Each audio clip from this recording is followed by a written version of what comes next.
Parks, Jason Furry, has something else to talk about.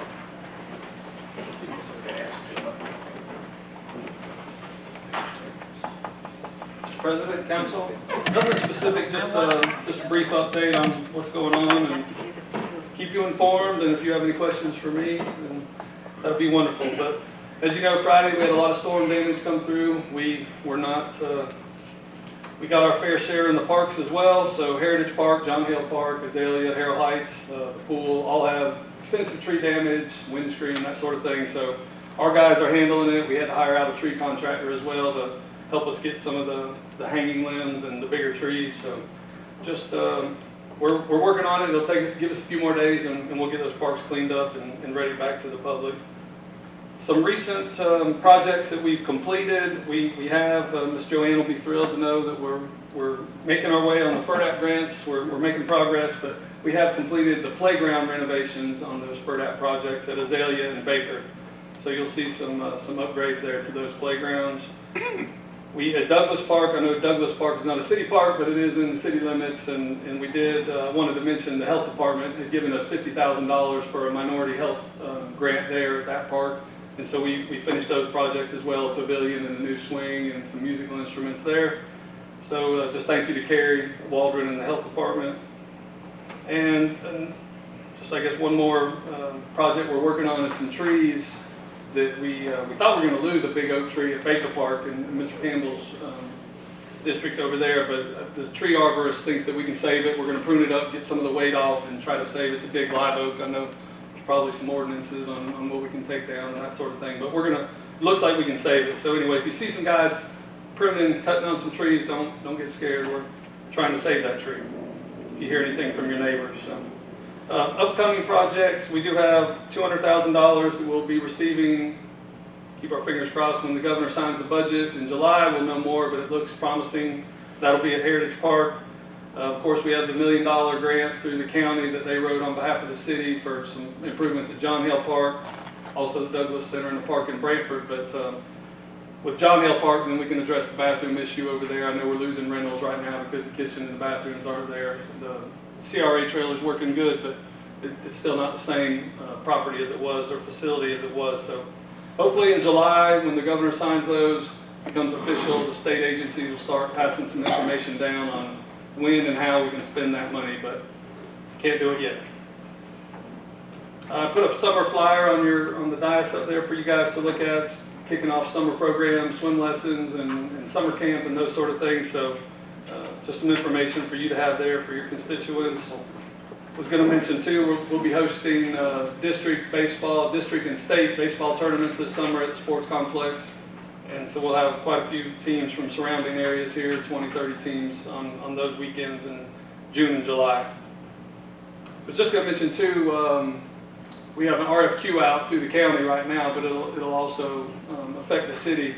But for some master planning, you know, we've been talking about annexation and all these things with growth and all that. So we've never done a county-wide master plan at the department for Parks and Rec. So just think it's kind of a good timely thing to look at. We'll have a professional company come in and potentially right now we're just out for RFQs. So we're not hiring anybody for sure yet, but just to talk to us about possibilities and scope of service for studies and surveys and how to address growth and number of parks and you know where the parks are and future needs. So we'll be coming back to you at some point, I'm sure, when we do that. It'll be a county-wide, so it'll affect Brantford, Welborn, you know, the city obviously, and the county. So keep that in mind. If there's anything on your mind with those type of things, kind of jot them down, and we'll revisit that as we get closer.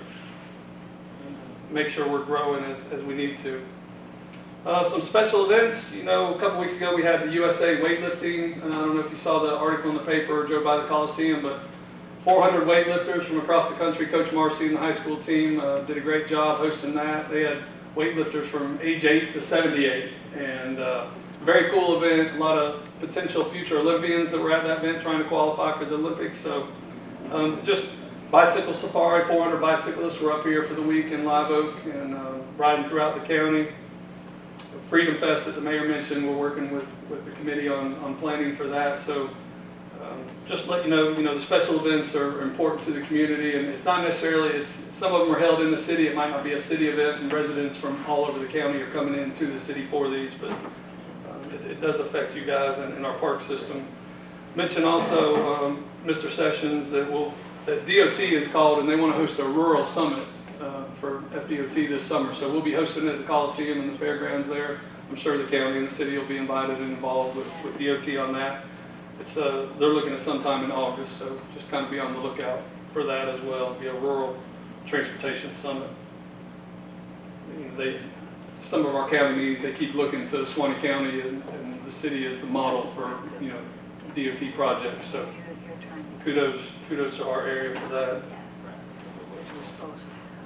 Just we've got to mention too, if you've been by the sports complex, thanks to Hurricane Idalia, we do have a new LED video sign up at the complex, similar to out here in the city parking lot.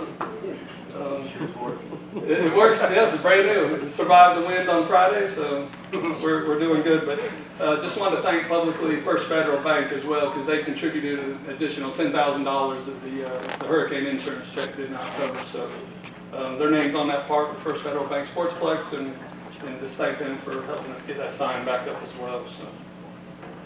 So that's really all I had. Just a quick update. Hadn't been up here in a little while, so just want to keep you informed and appreciate your support. Appreciate the staff, what they do. I won't pick on JL this time, but they do help us out quite a bit. So we do appreciate them and your guys' support. So. All right, Jason, question.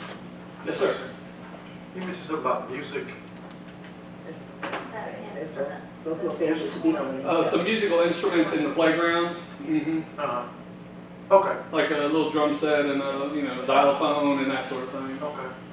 Now, on towards the John Hill Park, the bathrooms.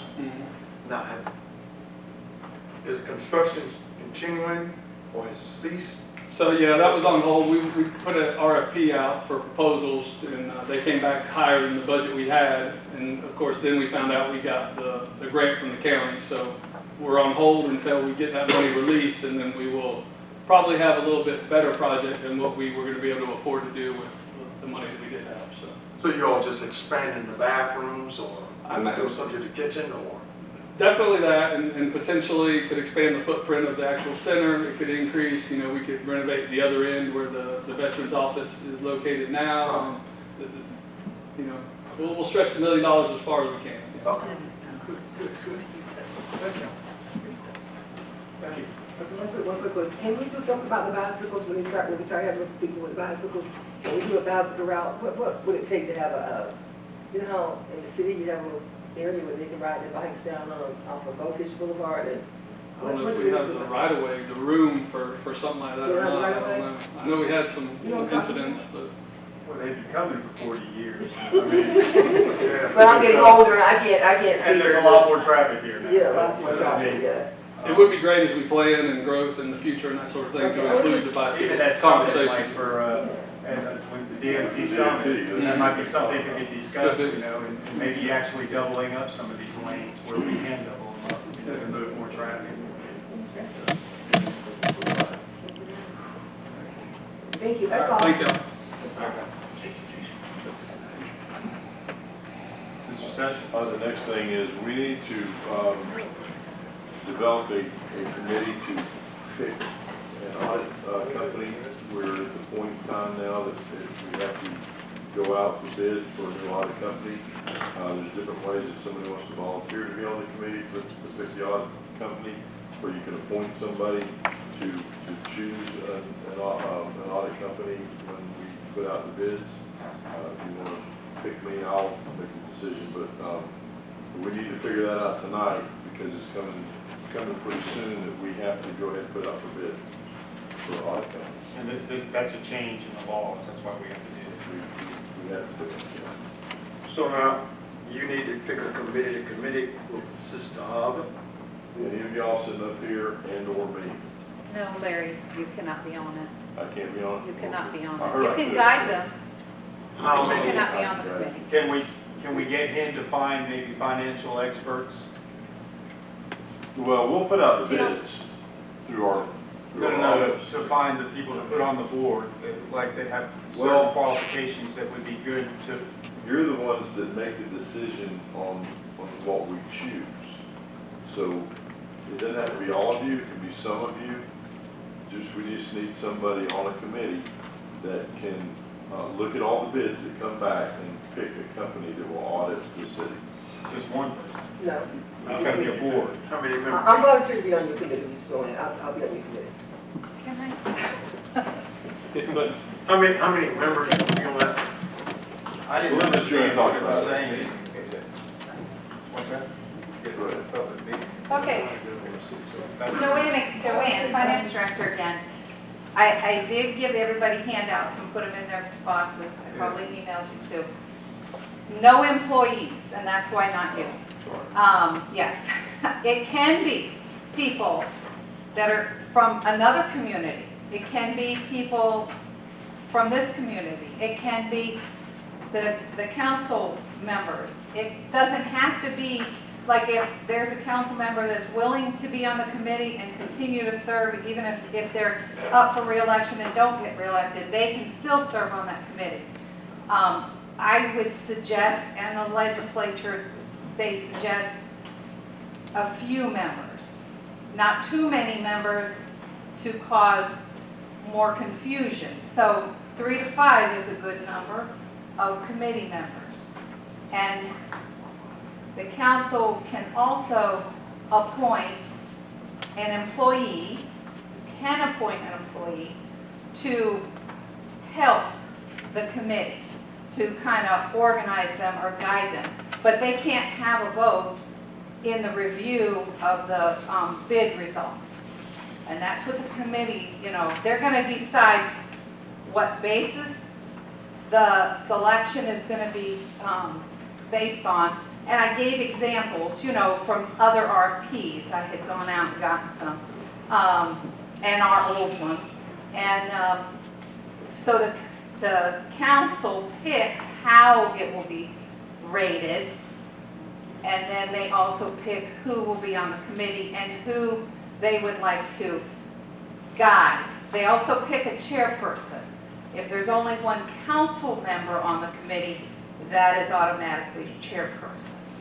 I think it has to be just one council person, because then you have to post, if you have more than one council person, it's a meeting, It's a public meeting regardless. regardless. So it's gotta be- Regardless, your committee meetings are open to the public. By that statute, if you read that statute, that's what it says. It's a record, the committee makes a recommendation. Yeah. The committee makes a recommendation to the council. So whoever but the council is governing what scale they're assigning, like the points as they review. Ms. Joanne, since Mr. Curtis was previously city manager and he's aware of how we went through it, may I ask Mr. Curtis, would he be willing to participate, would he be willing to be on that particular? He's a city employee, He's a he city can't be on the He can help committee. guide you. He- Right. He can help guide you. Right, okay. Yeah. That's right, you are city employed. He can guide you. Everybody here is employed of the city, okay? Yeah.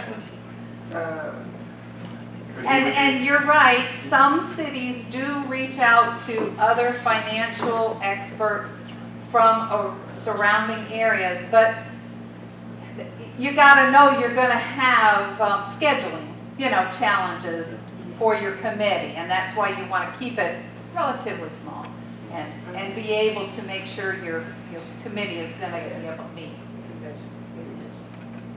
Can you give me somebody? Anyone interested, anybody knows who want to be on it? I told about, I'm gonna sit down. I volunteered, but we need somebody else, 2 other people. Well, we have not set the fact how many members.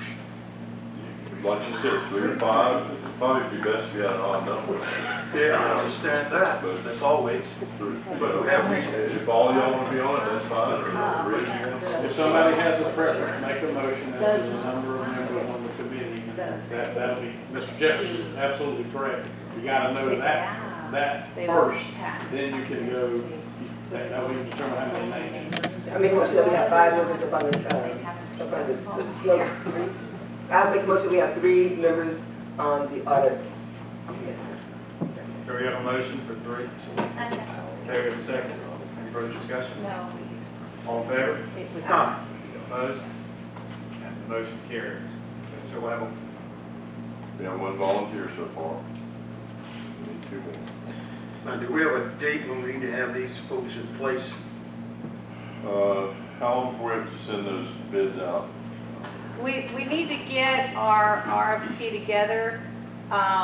We need to know how, you know, of those selections or some variation of that, we need to know how we're going to select the committee, what criteria, because when we put the RFQ package together for them to put in their bid, they need to know how we're going to judge them. But what's the bid deadline?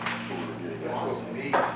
We have to pick it for the next fiscal year. Yeah, your goal would be August, if you can get it done by then. If not, then you're looking at September, which isn't out of line. Well, So the you process, have plenty of time then, you designated your number, we could put it on next month's, Right. to establish and to receive nominations, because there may be an outside financial person that somebody identifies or expresses an interest in doing it, but you know you're at 3.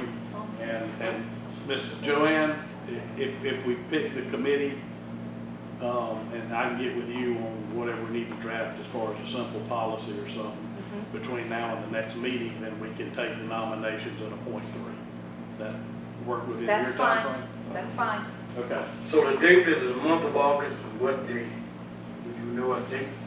Well, we just need it done by August, so what we're saying is we've established 3. So Right. we'll come back as a line item on the June meeting, Okay. for nominations for those 3 to serve, and I'll get with Ms. Joanne on. but they use the same process as what we use. Yeah, I'll get Ms. Joanne to send me what they used last time. I'll discuss with her whether she thinks there needs to be any tweaks based on how that process worked. We'll have all of that in place for the June meeting. Get the committee set in June, it gives us plenty of time to start working toward that evaluation process. Good. All right. Okay. We good? Yeah. We good. 6C. 6C, discussion with possible council action, resolution 2024-07, authorizing execution of a statewide mutual aid agreement providing for emergency aid and assistance in the event of a disaster emergency. The governor declared 20 county disaster area after last Friday, so This is the one, Joanne, this is the mutual aid, Yeah, this is the one, I think, for the, emergency one, this is actually. Yes, Steve. you're right, I got ahead of myself, I apologize. Mm. I was thinking about last Friday. All right, go ahead with the resolution.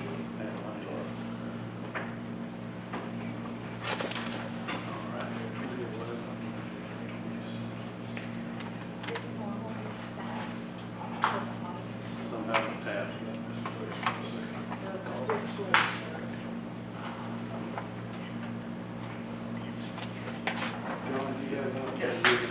Oh, here it is. It's got, mine got put at the end. Here you go.